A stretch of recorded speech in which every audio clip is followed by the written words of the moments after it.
Good morning, good afternoon, good evening, folks. Michael Zuber, one rental at a time. And yes, we are back for episode number 2 with Anna Kelly. How you doing, Anna?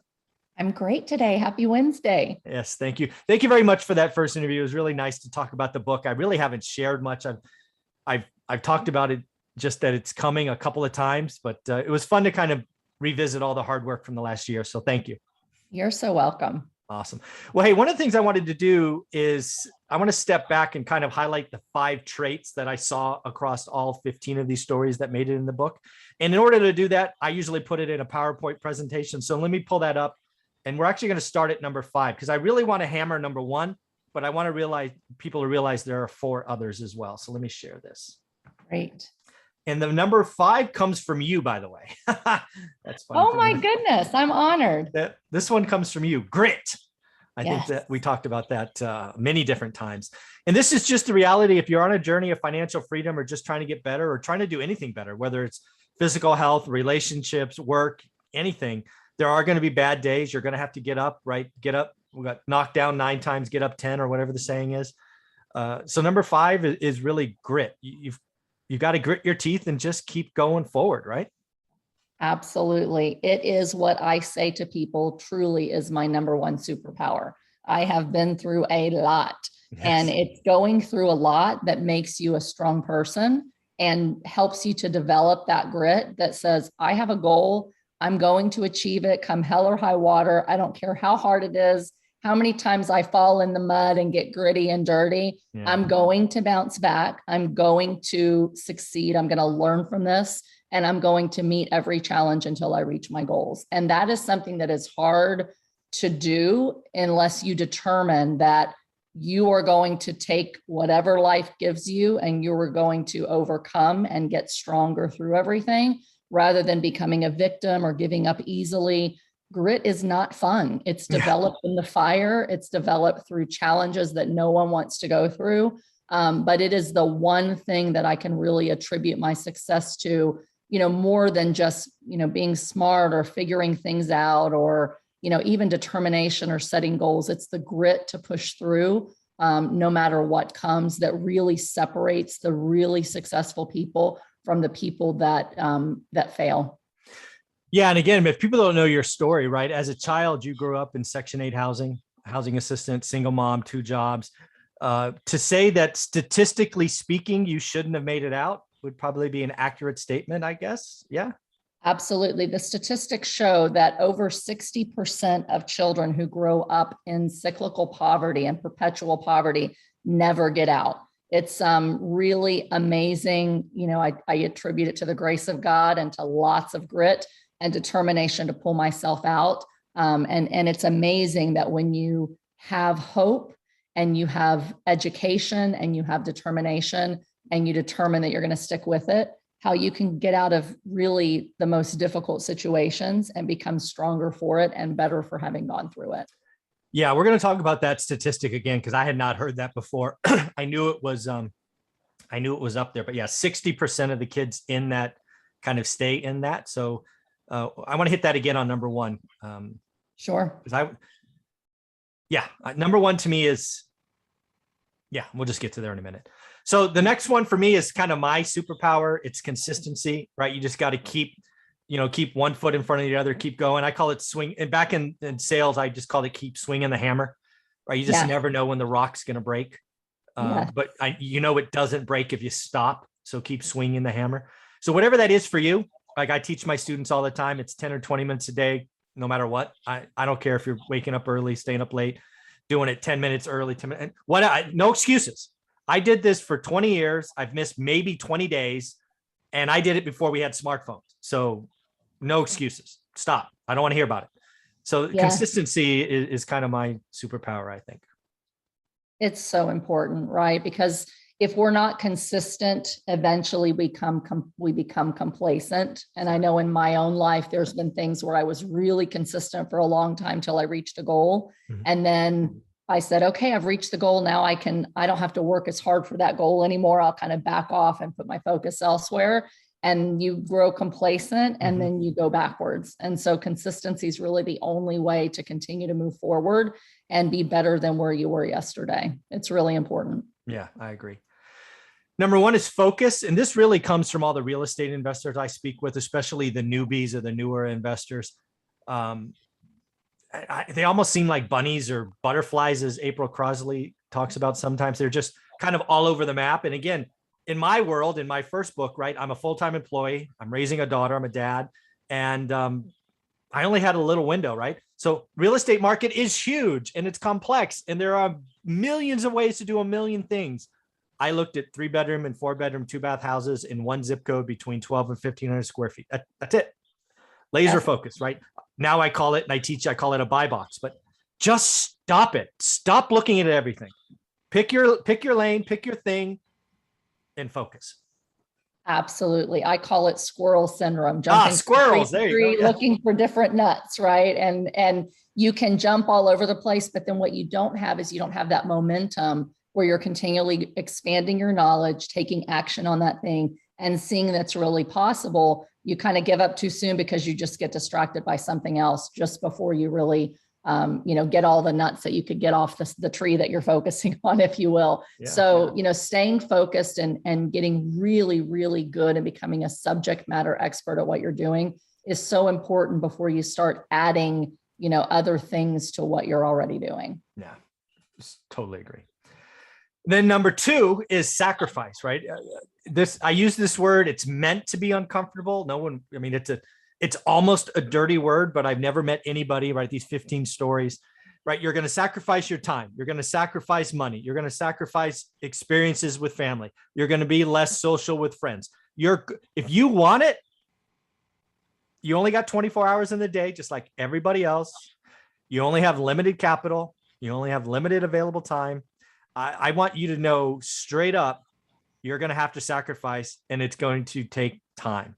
It's just what it is. And if this isn't you, then don't even bother. Absolutely. And I think one of the other reasons, Michael, that I've seen a lot of people quit in real estate and in many other things in life is because they didn't count the cost before they got in, yes. Right? And while you may not understand the extent of the sacrifices you need to make, before you really jump into something, like quit your job to go full-time in real estate, for example, you need to have armed yourself with enough knowledge and information and people around you that have been where you have, that you have a pretty good idea of, if I'm going to do this, here are the risks involved, but here are the sacrifices I'm going to have to make in my lifestyle and what kind of house I live in while I work to expand my means and live below my means, and right. How much time I have to give up from my family or traveling or all of those things.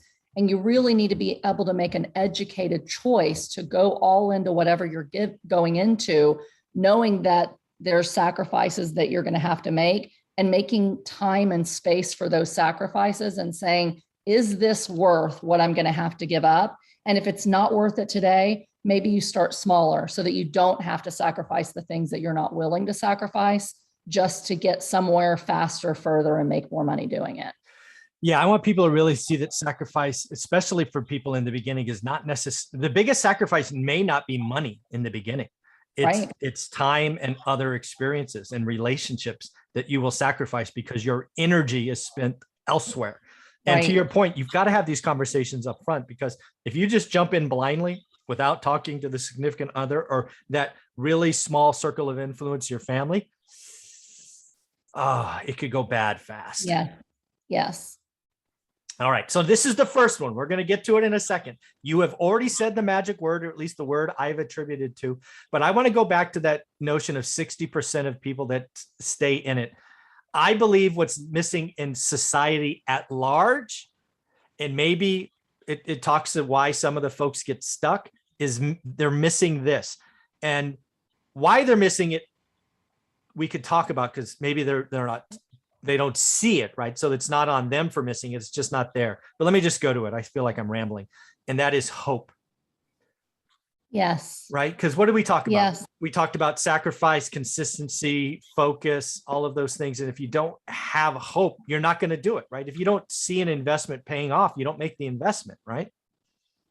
Absolutely. Yes. It's so important. And I will tell you, as someone, who grew up in persistent poverty and grew up with abuse in my household and, lots of things that kids shouldn't see in my apartment complex, it becomes very difficult to have hope when you don't see anything other than challenges and despair and people, going through the motions every day and not getting further and not getting ahead because of not having the resources, the knowledge, the know-how, the network of people to show them that there's something else possible.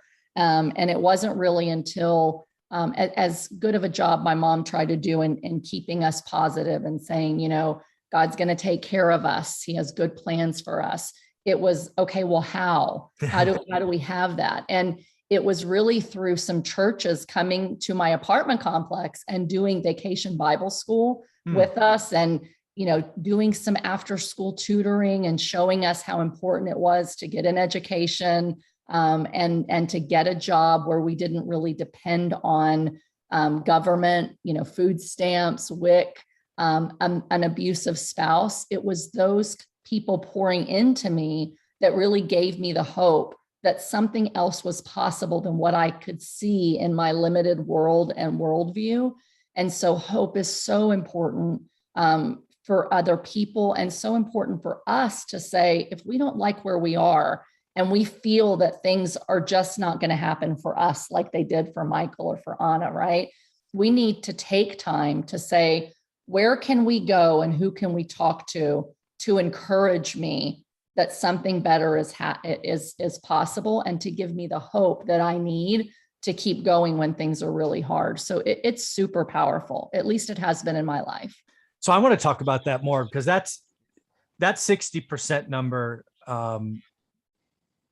should irritate lots of us, right? That's unfortunate, right? The kids coming up in that's not on them, right? They're in the world that they're in.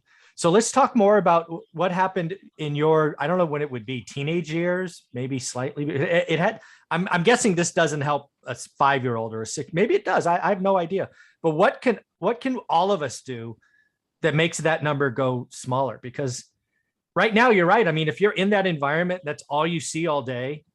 That's all you see all day. How can you have hope if that's all you see, right? That's not on them. Is it the, like you said, it's outside organizations coming in, and maybe this is the inspiration for Greater Purpose Capital, your vision, right? How do we do that? It's a huge part of why I started Greater Purpose Capital, because I know that, the financial education is important. And I discovered early, like people encouraged me, you need to get an education, because if you don't, you're going to be working at the time, the $5 an hour job. You're going to have babies. You might have to stay home. Daycare is too expensive, and you're going to stay right where you are forever. So I knew I needed education, and I had people that poured in the importance of education.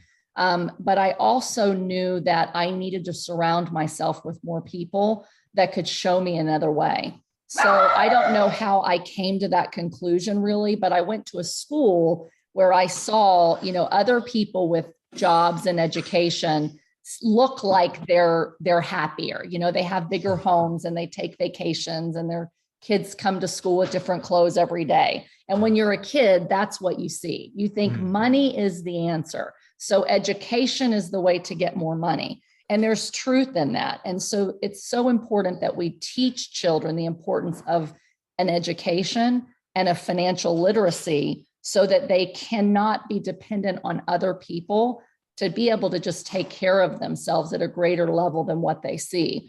When I worked with inner city kids, so after I came out of that and I got an education and I had a great job in private banking, it was important for me to go back and pour into other kids. And so I joined an organization as a volunteer called Hope for Youth. It's all about hope. And it really was about, how do we pull kids out of the inner cities, worse areas than what I grew up in? And how do we bring them to a safe place where they have adults that will love on them, that will encourage them, that will give them that hope, and will give them the tools and resources that they don't have available to them in their communities. And I'm talking war zone communities, drugs, gang members, 5 or 6 people in a 1-bedroom house with dirt floors, like really, really tough situations. And there was nothing more rewarding in my life than seeing a couple of my kids that I mentored for several years from middle school through high school to come out of that. One's become a doctor, one's a successful realtor, and she actually found me through real estate stuff after we had lost touch. But pouring into them and showing them that you are amazing and you have a full life ahead of you, and you can make the choice to change what is destined for you, right? You're not destined to stay in this. Let me give you the tools and the encouragement and the support that when you lose a loved one to gang violence, you don't have to succumb to that gang. You can do different things to help you slowly pull yourself out.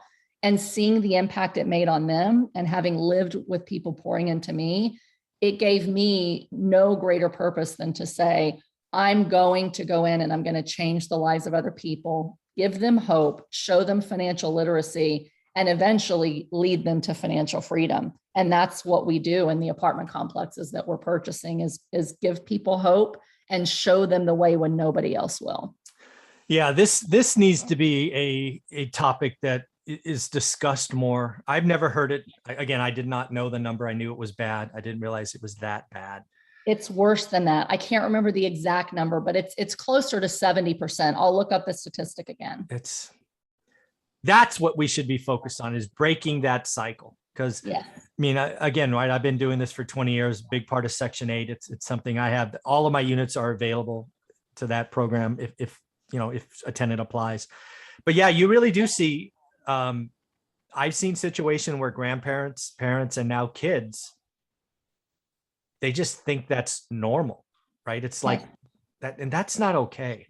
We need to break that. We need to figure that out. That needs to be talked about by the powers that be, not this other stuff. So I appreciate all you do with Greater Purpose Capital.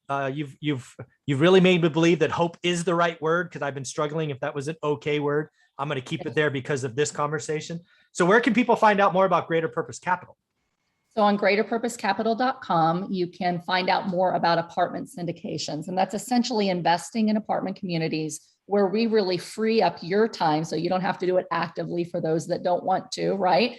And you can invest in apartment communities your dollars, but also we take some of those dollars and we pour into resources to impact our residents in the ways that we just talked. So you can join my investor tribe, sign up for my newsletter, and keep in touch that way. Awesome. Again, greaterpurposecapital.com. Go there right now. Thank you very much, Anna. Thank you, Michael.